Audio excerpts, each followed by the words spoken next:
What's up, y'all? It's your boy Jay Charles at Sock Money Racing. Today I want to show you guys my boat. Okay.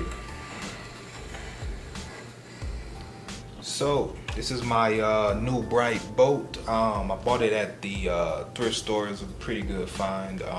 Paid $5 for it. I think I've seen these at Walmart for like 30 bucks.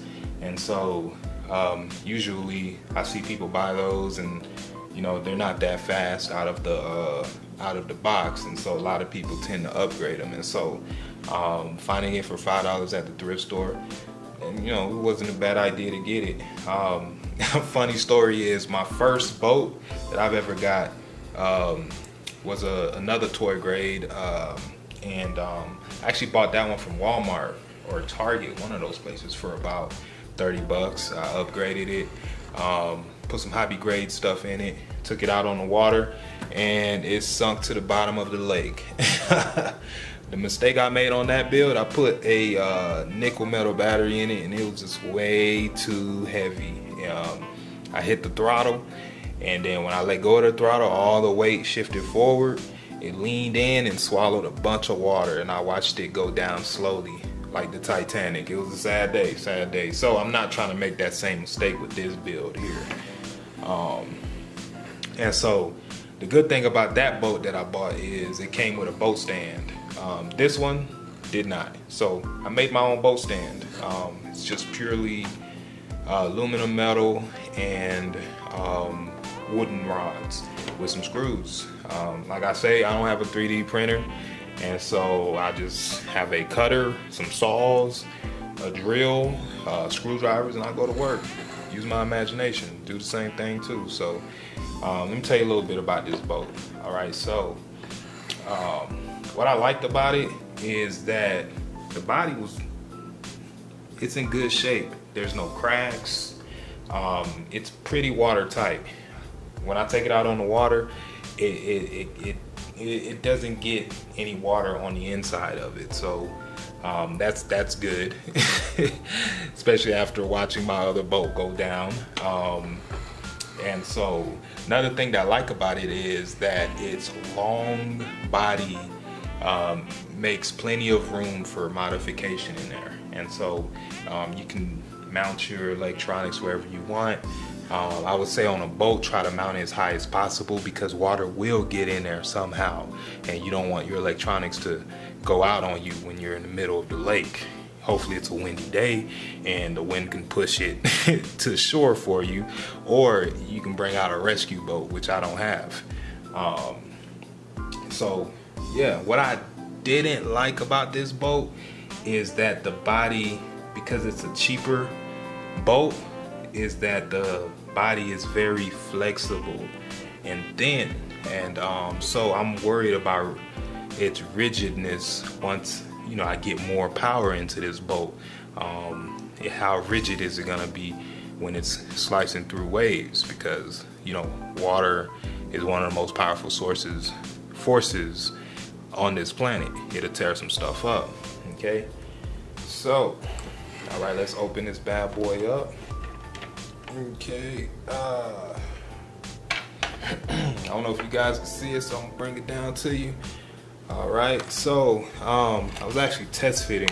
This is the battery that comes with it, and I was trying to see, because it's a 9.6 volt, and so I was trying to see how that performed. I haven't hooked it up yet.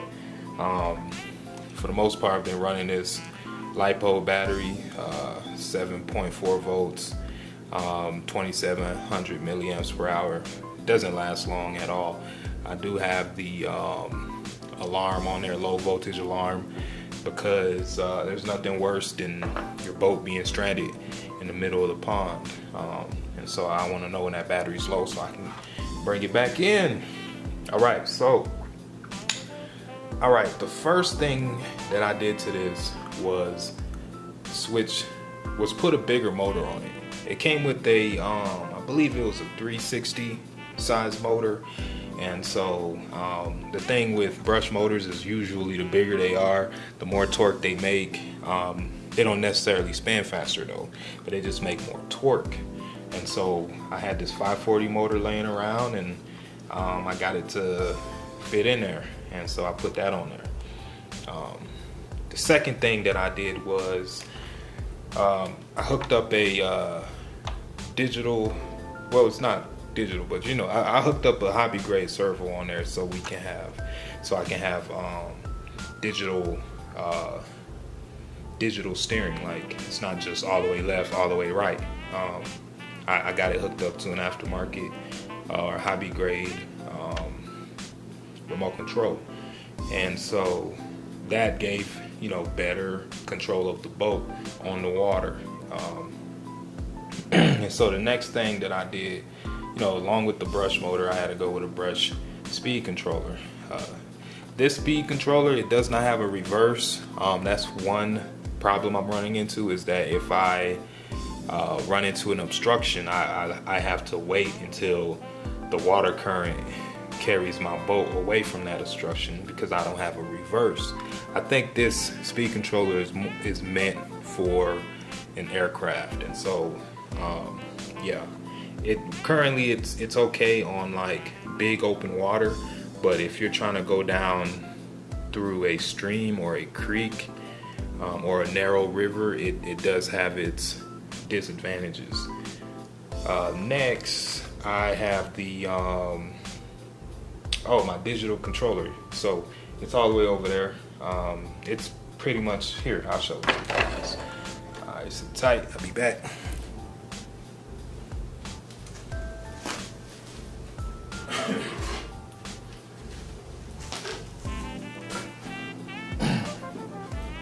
Yeah, so currently I'm running it off of the FlySky FST6. This is really great for controlling boats, airplanes, drones, helicopters. So far I've only controlled boats with it.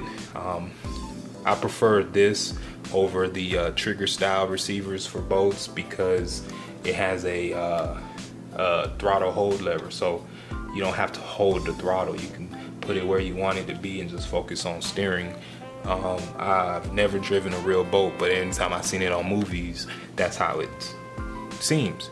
Also too, this has a tunable throttle curve, which I really love because you know, boats, you don't want to just full throttle them. That's how they flip over. And so and it has many channels, and so this remote is its only purpose so far. Let's see. Oh, next thing that I've done to this is I've tried to reinforce the body by pretty much super gluing or hot gluing wooden rods.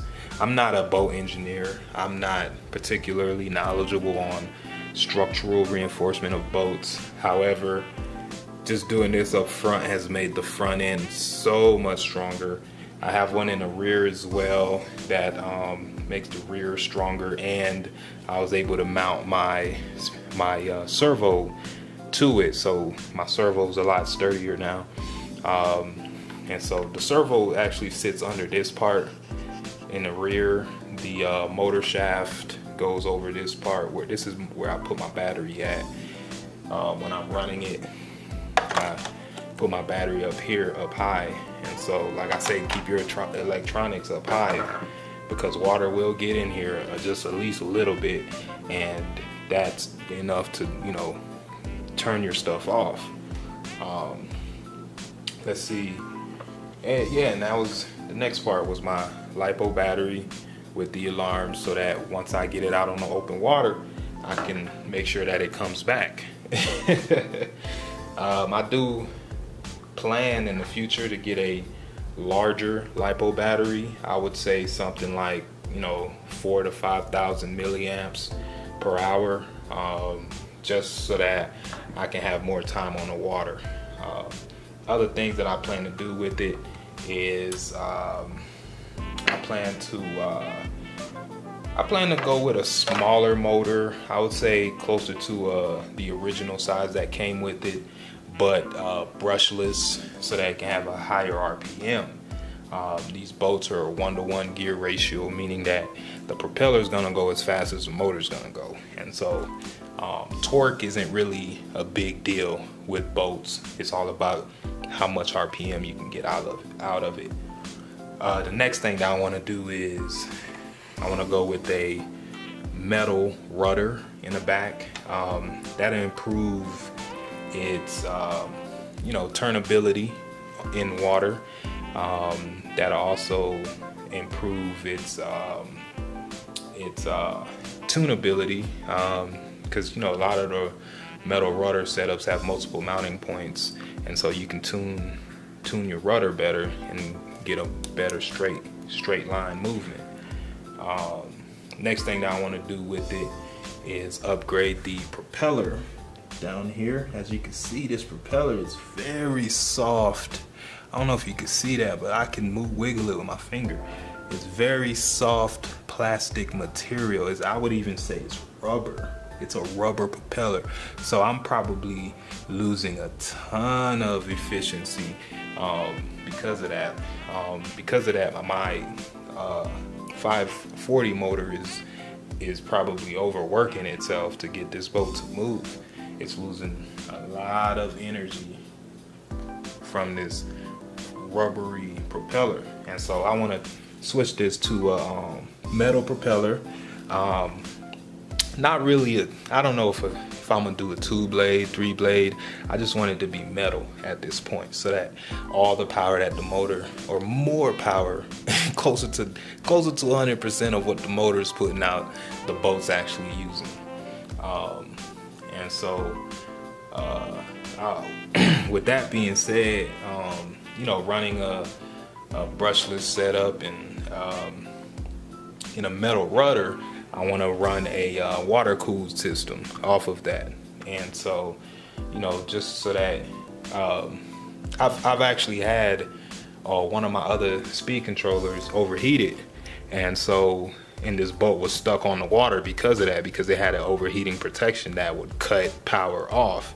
And luckily it was close enough to shore for me to use a stick to pull it in, a big long tree branch stick, or else it probably would have got pushed out into the middle of the lake, and I would have had to come back 2 days later to get it if somebody else didn't get it. You know what I mean? So yeah, it's a bit of a risky thing investing in these boats, but just try to focus on reliability before you get speed. Make sure that your boat can go out and come back before you start adding high dollar brushless parts to it. Last thing I'm gonna improve on this boat is just its water tightness. Like I say, this one, it was pretty watertight when I got it, but sometimes when I take it out, I do notice that there's a little bit of water all the way at the bottom. I don't know if that's by design or what, but I'm gonna try to find ways to make it closer to 100% watertight. I also want, you already see, I was trying to strip the stickers off of it, and so I want to make it a solid color. I'm gonna strip the stickers off of it, top and bottom. See, this is what they got at the top, which doesn't look too bad, but honestly, I want to do it a solid color, and just something cool that's just solid. I like it simple like that. And so yeah, thanks for watching my RC boat project. Stay tuned. Just follow it and see how it gets. If you want to build one similar to it, I'm gonna go step by step. I'm gonna keep it simple for people who are just beginning at this, and I'm not gonna discourage you. If you want to build an RC toy boat, do that. If you want to go out and buy a ready to run one, do that as well. But it's all fun and games until your boat sink.